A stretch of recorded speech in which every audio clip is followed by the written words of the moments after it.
ራስን ማጥፋት ወንጀል ባያደርግ ኖሮ ምን ያህል ህዝብ ይረግፍ ነበር የሚባለው ሲታሰብ በጣም ከባድ ነው። አብዛኛው ሰው ወንጀል መሆኑን ፈርቶ እንጂ ራሱን ለማጥፋት ይዳዳል።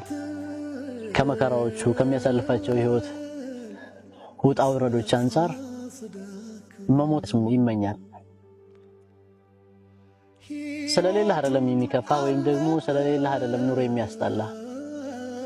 ገንዘብ ኑሮህም አንዳንድ ጊዜ ያለንበት የእድሜ ደረጃ ከመሬት ተንስተን መረር እንዲያደርገን ወይም ደግሞ ውስጣችንን በቃ ጭንቅ ሊለውና በቃ ሞትን እንድንመኝ የሚያደርግ አይነት ሁኔታ አለ። በህይወት ላይ እነዚህ አይነት ነገራቶች ብዙ ጊዜ ይስተዋላሉ። አላህ እውነትም ራስን ማጥፋት ወንጀል ያደረገው በምክንያት ነው።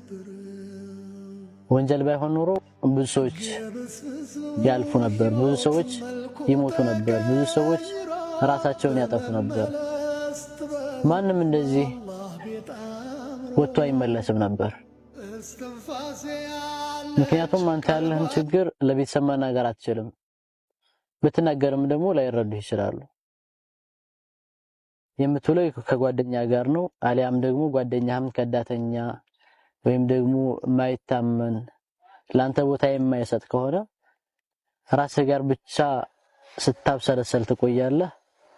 ወዳልሆነ ጥፋትና ወዳልሆነ እርምጃ እንድታደርግ ታደርጋለች ህይወት። ህይወት በውስጧ ብዙ ነገራቶች አሉ። ሐረቦችም እንደሚሉት الحياة تحلو إذا تعملت صعبها ይላሉ።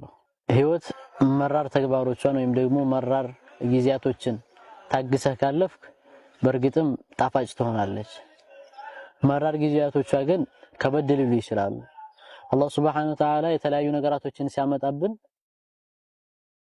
እንደሚያሳምመን ወይም ደግሞ እኛ እንደሚከብደን የተለያዩ ነገራቶችን እንደምናደርግ ሳያውቅ ቀርቶ አይደለም። አላህ